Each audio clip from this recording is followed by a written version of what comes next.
لا إله. الحمد لله الحمد لله الحمد لله رب العالمين والعاقبة للمتقين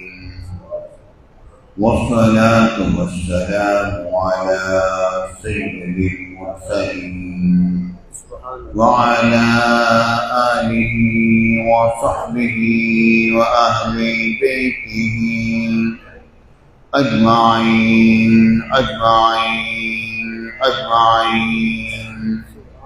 أما بعد فأعوذ بالله من الشيطان الرجيم بسم الله الرحمن الرحيم قل إن كنتم تحبون الله فاتبعوني يحببكم الله صدق الله العظيم وصدق رسوله النبي الكريم الأمين وإن الله تعالى عز وجل قال في شأن حبيبه مخبرا وآميرا إن الله وملائكته يصلون على النبي يا أيها الذين آمنوا صلوا عليه وسلموا تسليما اللهم صل على سيدنا مولانا محمد وعلى آل سيدنا مولانا محمد وبارك وسلم عليه. محترم حضرات، میرے ساتھیوں، دوستوں، بزرگوں، پیارے پیارے بچوں، پیارے بھائیوں، السلام علیکم ورحمۃ اللہ وبرکاتہ. رب العالمین کی رحمت نازل ہوں ہر اس شخص پر جو یہاں آیا، جس نے منظر دیکھا، اس کی آنکھیں ٹھنڈی ہوئی، دل خوش ہوا اور روح فرحان ہوئی. رب کی رحمت نازل ہوں. پیارے بھائیوں، میرے آقا رسول اللہ صلی اللہ علیہ وسلم کا ہم نے کلمہ پڑھا اور حضور علیہ السلام پر ہمیں ایمان لے کر آئے، اور اس کلمہ طیبہ میں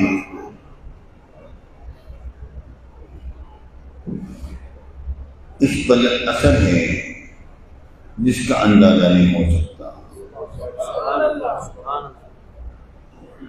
حدیث پاک میں آتا ہے ایک شخص جس کے نام اعمال کی فہرست بڑی طویل ہو، بڑی طویل، اور اس کے سامنے اس کے نام اعمال پیش کیے جائیں گے اور اس میں اس کے بے شمار گناہ لکھے ہوئے ہوں گے، اور اسے کہا جائے گا کیا لکھنے والے میرے فرشتوں نے تجھ پر کوئی ظلم تو نہیں کیا، کوئی زیادتی تو نہیں کی کہ انہوں نے غلط لکھ دیا ہو؟ تو وہ کہے گا نہیں، جو کچھ لکھا ہے صحیح لکھا ہے، مجھ سے یہ سارے گناہ ہوئے ہیں. اور اس کے بعد پھر اسے کہا جائے گا کہ تیرے نام اعمال میں ایک چیز ہے جو کہ ان تمام پر حاوی ہوگی، ایک چیز ہے. پھر پرچی نکالی جائے گی، اس پر لکھا ہوگا اشہد ان لا الہ الا اللہ اشہد ان محمد رسول اللہ. پھر کہا جائے گا کہ یہ پرچی جو ہے یہ تیرے لیے ہے. وہ کہے گا یہ اتنی سی پرچی اور اتنے بڑا میرا نام اعمال، تو میرا کیا ہوگا؟ اسے کہا جائے گا کہ ہاں، جب ترازو میں رکھا جائے گا اس کی پرچی جو ہے اس کا پلڑا بھاری ہو جائے گا. اب اس کا مطلب کیا ہوا؟ پیارے بھائیوں، اصل میں اس کا مطلب یہ ہوا ہے کہ انسان سے حساب و کتاب دو مرتبہ لیا جائے گا. ایک تو تب لیا جائے گا جب اس کے ایمان اور اس کے کفر کا فیصلہ ہوگا، جتنا بڑا بھی گنہگار ہو جائے، جو کچھ بھی ہو جائے، پھر اس کے بعد پرچی جب ڈالی جائے گی تو بتا دیا جائے گا کہ سارے گناہ ایک طرف ہیں، لیکن اس کے ایمان کا وزن ہے، یہ ہمیشہ کے لیے جہنم میں نہیں رہے گا۔ اس کا خلود فی النار، رہنا کہ ہمیشہ کے لیے جہنم میں رہے، اس کا انکار ہو جائے گا کہ یہ سزا تو ہوگی، جو بعد میں فیصلے ہوں گے ہوتے رہیں گے، لیکن اتنی بات ہے کہ یہ بالآخر جنت میں جائے گا صحیح، کیونکہ اس نے کہا ہے اشہد ان لا الہ الا اللہ اشہد ان محمد رسول اللہ۔ اس کے بعد پھر دوبارہ پھر بعد میں میدان محشر میں دوبارہ پھر تولا جائے گا اور پھر اعمال کو دیکھا جائے گا اور پھر اس کے متعلق فیصلہ ہوگا، جو کچھ کہ آپ دیکھتے چلے آئے ہیں اور آپ کے سامنے علماء بیان کرتے چلے آئے ہیں۔ تو میرے کہنے کا مطلب یہ ہے پیارے ساتھیوں کہ یہ جو چیز ہے کہ انسان کی نجات جو ہے اس کا دار و مدار جو ہے اس کے ایمان پر ہے۔ جب اس کا ایمان صحیح ہو گیا تو اس کے بعد پھر باقی معاملات درست ہو جاتے ہیں اور ان کے پھر فیصلے کچھ انسان کے ایسے اعمال ہوں گے جو کہ رب کو پسند آ گئے ہوں گے، تو ان کی بنا پر جب ہوتا یہ ہے، آپ یہاں پر بھی دیکھو کہ بعض لوگوں میں بڑی خرابیاں ہوتی ہیں، لیکن اس کی کچھ عادتیں ایسی ہوتی ہیں جس کی بنا پر لوگوں کو وہ بھا جاتا ہے اور لوگ اسے پسند کرنے لگ جاتے ہیں، حالانکہ لوگوں کو پتہ ہوتا ہے کہ یہ بھی خرابی ہے، یہ بھی خرابی ہے، یہ خرابی ہے۔ میں اس اعتبار سے بات نہیں کر رہا کہ جس طرح کے آج کل کے دنیا دار لوگ دنیا کے حساب سے بات کرتے ہیں، میں دین کے حساب سے بات کر رہا ہوں کہ دین دار لوگوں کو پتہ ہوتا ہے کہ ہمارے دوست میں یہ خرابیاں ہیں، مگر یہ ایک ایسی اچھائی ہے جس کی بنا پر ہم اسے اپنے ساتھ رکھ سکتے ہیں۔ ٹھیک ہے، تو پیارے ساتھیوں، اب رب العالمین کی مرضی ہوتی ہے کہ کس کو کون سی نیکی رب کی اس کو پسند آ گئی ہے، جس کی بنا پر رب العالمین اس ایک نیکی کو سامنے رکھ کر اور اس کو جنت میں داخل فرما دے گا۔ اب دیکھیں غور فرمائیے، اور بعض اوقات ہوتا یہ ہے کوئی ایک ایسی غلطی ہوتی ہے جس پر رب العالمین کی ناراضگی ہو جاتی ہے، اس ناراضگی کی بنا پر رب العالمین ساری نیکی کو ایک طرف چھوڑ دیتا ہے اور اس ناراضگی کو سامنے رکھ لیتا ہے۔ اب ان دونوں کی مثالیں ہمارے سامنے موجود ہیں، حدیث پاک سے بھی ثابت ہے اور ہمارے اسلاف کے واقعات سے بھی بات ثابت ہے۔ حدیث پاک میں آتا ہے، میرے آقا رسول اللہ صلی اللہ علیہ وسلم نے فرمایا، ایک وہ عورت ملی جب جہنم کو جب مشاہدہ کرایا گیا تو میں نے دیکھا کہ ایک عورت جس کے اوپر بلی چھپٹ رہی ہے اور اس کو کھروں سے مار رہی ہے، تو میں نے کہا یہ کیا ہے؟ تو مجھے کہا گیا یہ وہ عورت ہے جس کی بلی کو پالا، باندھ کے رکھا، نہ خود کھانے کو دیا اور نہ چھوڑا کہ یہ اپنی غذا خود حاصل کر لے، اس گناہ کے اندر اس بنا پر اس کو عذاب دیا جا رہا ہے۔ اور یہ کہ میرے آقا رسول اللہ صلی اللہ علیہ وسلم نے فرمایا، ایک شخص جس کو بڑی شدید پیاس لگی، بیٹا پنکھا بند کر دو، ایک شخص جسے بڑی شدید پیاس لگی تو وہ آیا اور کنویں کے اندر اترا۔ اس زمانے میں ڈول اور رسیاں کم ہوا کرتی تھی، تو کنویں کے اندر اترا اور اترنے کے بعد اس نے کنویں میں جا کر پانی پیا، اور پانی پینے کے بعد جب باہر نکلا اس نے دیکھا ایک کتا ہے وہاں پر جو کہ کری چاٹ رہا ہے۔ اس نے کہا جس طرح مجھے پیاس لگی ہے اس سے بھی پیاس نے ستایا ہے، تو اس نے یہ یوں کیا، اسی کنویں میں دوبارہ اتر گیا، اس کے پاؤں میں چمڑے کے موزے تھے، اس نے ایک موزے کو پانی سے بھرا اور اس موزے کو اپنے دانتوں میں دبایا،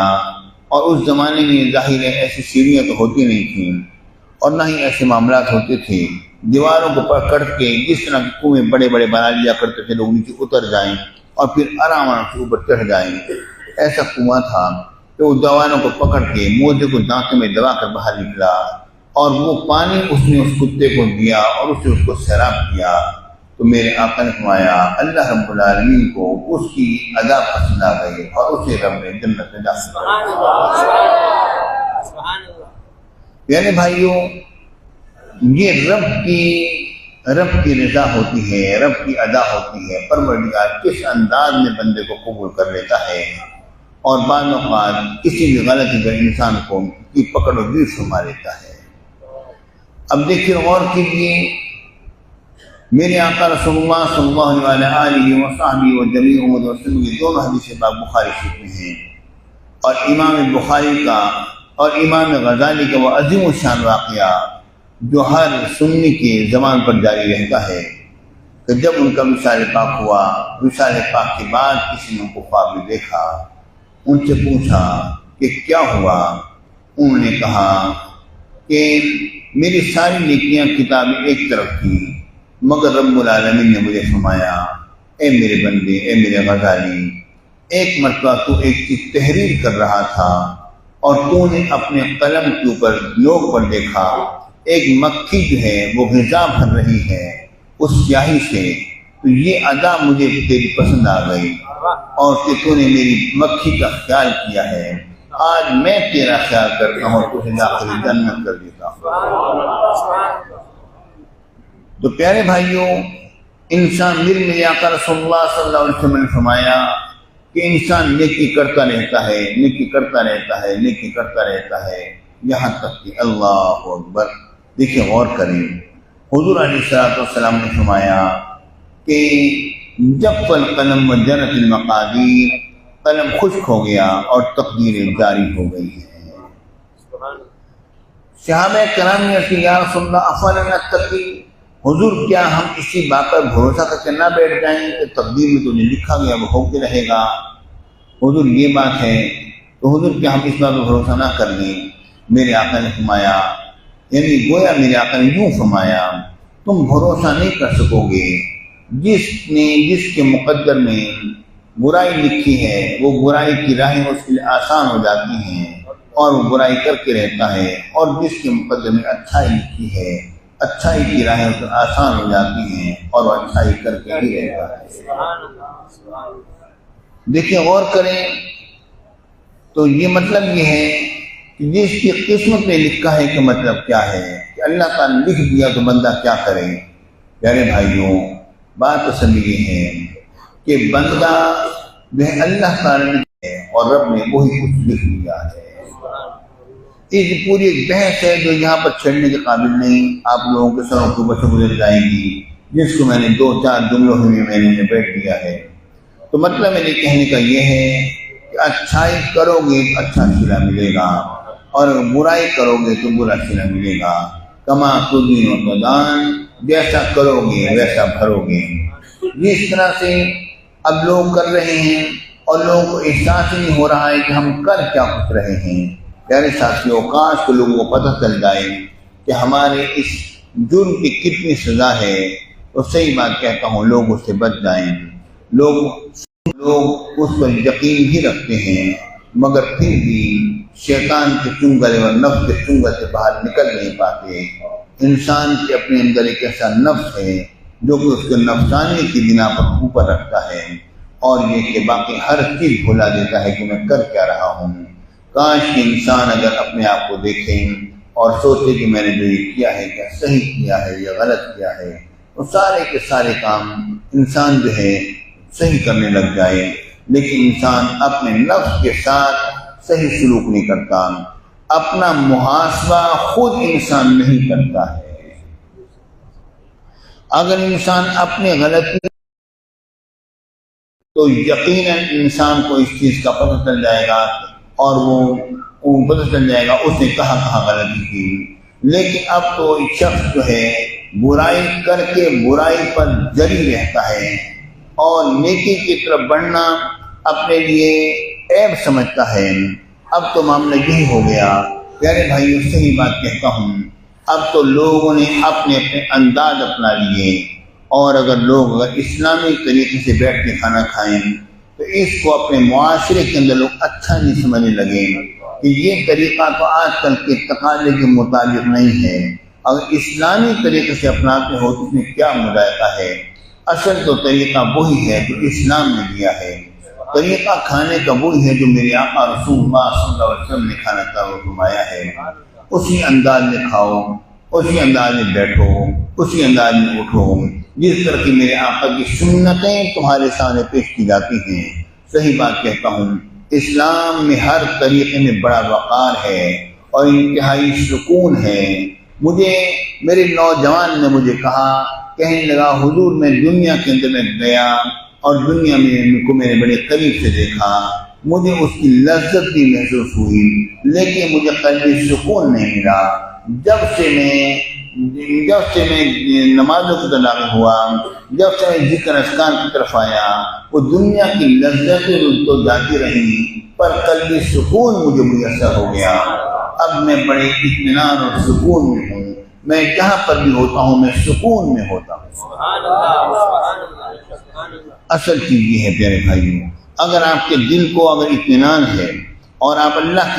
اگر آپ کا دل ذکر الہی سے غافل نہیں ہے اور آپ اپنے پیشے کے ساتھ دیانت کر رہے ہیں تو صحیح بات ہے، یہ چیز آپ کے لیے بہت بڑا اجر اور بہت بڑا ثواب ہے۔ اگر دکاندار دکانداری میں بے ایمانی نہیں کرتا ہے تو اس سے بڑھ کر اس کی عبادت اور کیا ہوگی۔ میرے آقا رسول اللہ صلی اللہ علیہ وسلم نے فرمایا، تم اللہ کے نام پر خرچ کرو۔ یا رسول اللہ اگر کسی کو خرچ کرنے کے لیے نہ ہو تم کسی کی مدد کرو۔ یا رسول اللہ اگر کوئی کسی کی مدد بھی نہیں کر سکتا ہو تو وہ کیا کرے؟ میرے آقا نے فرمایا، اچھا بول ہی بول دو۔ یا رسول اللہ اگر کوئی شخص یہ بھی اگر کام اس انداز پر لوگوں کے سامنے نہ پیش آتا ہو، یعنی لوگوں سے اس کو اتنا مویل دھولی نہ ہو کہ لوگوں کے سامنے اچھے بولے اور شیشہ کرے، میرے آقا نے فرمایا تو اپنے میرے آقا حضور علیہ السلام نے ہر درجے کے انسان کے لیے میرے آقا نے بات فرمائی ہے اور یہ بات واضح ہو گئی الحمدللہ۔ یہ دیکھیے اور فرمائیے، میں یہ بات عرض کر رہا ہوں کہ میرے آقا رسول اللہ صلی اللہ علیہ وسلم کا کلمہ اس کی بڑی قوت ہے اور بڑی طاقت ہے، آپ اس کا اندازہ نہیں کر سکتے ہو۔ ہم لوگ باقی سارے ذکر اذکار کرتے ہیں پر کلمہ شریف کی طرف متوجہ نہیں ہوتے۔ اگر ہم سے کلمہ طیبہ ہی اگر ہم پڑھتے رہیں، صحیح بات کہتا ہوں، تو حضور علیہ السلام کی نیت کر کے ہم یہاں پڑھیں گے، وہ وہاں سنیں گے۔ کیونکہ انسان کو کفر سے ایمان کی طرف لے آتا ہے، شرک سے ہدایت کی طرف لے آتا ہے، جو کہ انسان کو ناپاکی سے پاک کر دیتا ہے۔ جو ایسا یہ کلمہ اللہ نے تمہیں عطا فرمایا اور میرے آقا رسول اللہ صلی اللہ علیہ وسلم نے فرمایا، افضل الذکر لا الہ الا اللہ محمد رسول اللہ، یہ بہترین ذکر ہے۔ کوئی شخص اگر اس ذکر کو کرے تو صحیح بات کہتا ہوں اس کا من بھی پاکیزہ ہو۔ اور یہ بات صحیح عرض کرتا ہوں، لوگ جو ہیں ہمارے بہت سارے نوجوان، سینکڑوں نوجوان مجھے ملے جو کہ نفس کی پاکیزگی کے طلبگار ہوتے ہیں پر وہ اس پر قادر نہیں ہو پاتے کہ کوئی ان کے لیے کوئی ہادی اور رہنما انہیں نہیں ملتا ہے۔ تو میں گنہگار شخص آپ کی خدمت میں اتنی بات کرنا چاہتا ہوں، کلمہ طیبہ وہ حسین کلمہ ہے جو کہ انسان کی نفس کی خضورتوں کو دور کر دیتا ہے اور ہر ناپاکی کو دور کر دیتا ہے، انسان کے نفس اور انسان کے دل کو مجلہ اور مصفہ کر دیتا ہے اور انسان کے دل کو روشن کر دیتا ہے۔ کاش ہم اس کی طرف صحیح طرح توجہ تو کریں، ہم اس کو پڑھیں تو صحیح۔ ہمارے پاس تو فرصت ہی نہیں ہے کلمہ شریف پڑھنے کی، ہمارے پاس تو وقت ہی نہیں نکلتا ہے کلمہ شریف پڑھنے کا۔ دعا کریں اللہ تعالی ہم سب کو توفیق عطا فرمائے کہ ہم اللہ تعالیٰ کا یہ ذکر کریں، اور جس شخص نے 1.25 لاکھ مرتبہ کلمہ شریف پڑھ لیا یا 75,000 مرتبہ 70,000 مرتبہ اس نے پڑھ لیا، اس کے گناہ معاف ہو گئے۔ حضرت ابن عربی رضی اللہ تعالیٰ عنہ کا وہ مشہور معروف واقعہ جو آپ نے فرمایا کہ جب ایک نوجوان بچہ جس کا کشف بڑا مشہور تھا، اس واقعے کو لوگوں نے جھوٹا ثابت کرنے کی کوشش کی، لیکن جھوٹا کہنے، بزرگوں کو جھوٹا کہنے والا خود جھوٹا ہوتا ہے۔ اور دیکھیں ایسے فرامین عالیہ جو کہ حدیث پاک سے جو ثابت ہوں اور بزرگوں کے کشوف سے وہ منکشف ہوتے ہوں، ان کو غلط کہنے والا خود اپنی عاقبت کو بگاڑتا ہے۔ جب میرے آقا نے فرما دیا ہے کہ اس سے گناہ جھڑتے ہیں اور معاملات ہوتے ہیں اور گناہ ختم ہو جاتے ہیں، تو اس وقت پر حبیب بن عربی فرماتے ہیں ایک نوجوان بچہ جس کا کش بڑا مشہور تھا، وہ بیٹھا ہوا تھا محفل میں اور رونے لگا۔ فرماتے ہیں کہ میں نے 70,000 مرتبہ کلمہ شریف پڑھا تھا، تو وہ کلمہ شریف جو ہے وہ میں نے اس کی ماں کو چپ کر کے اچانک بخش دیا۔ تھوڑی دیر میں بچہ ہنسنے لگا اور کہنے لگا میری ماں تو جنت میں ہے۔ انہوں نے کہا وہ کیسے؟ اس نے کہا وہ جو آپ نے پڑھ کے جو بخشا ہے اس کی وجہ سے وہ جنت سے۔ نعرہ تکبیر، نعرہ رسالت، نعرہ تحقیق، نعرہ حیدری، نعرہ غوثیہ، فیضان کرم حضور غزالی زمان۔ میرے بھائیو، ہمیں چاہیے کہ ہم اللہ کے ذکر سے زیادہ قریب ہے، اور نبی جو ہیں وہ مومنین کی جانوں سے زیادہ قریب ہے۔ جب لا الہ الا اللہ کہتا ہے بندہ، تو ہر شخص اپنے اندر رب العالمین کے قرب اس کے اندر ظاہر ہوتا ہے۔ لیکن جب تک محمد رسول اللہ نہیں کہتا، مومن نہیں بنتا ہے۔ اسی نحن اقرب الیہ من حبل الورید، ہمیں ہر انسان کی رگ جان سے قریب ہیں، لیکن نبی وہ ہیں جو مومنین کی جانب سے قریب ہیں۔ لا الہ الا اللہ کہنے سے رب العالمین کی توجہ تو ہو جاتی ہے، مگر کامل توجہ تب ہوتی ہے، اثرات تب مرتب ہوتے ہیں جبکہ وہ مسلمان ہوتا ہے اور کہتا ہے محمد رسول اللہ صلی اللہ علیہ وآلہ وسلم، تو پورا کلمہ شریف جو ہے ریپیٹ کرو۔ اللہ رب العالمین آپ سب پر رحمت فرمائے، اللہ تعالی ہم سب پر کرم عالی فرمائے، آمین۔ وآخر دعوانا الحمدللہ۔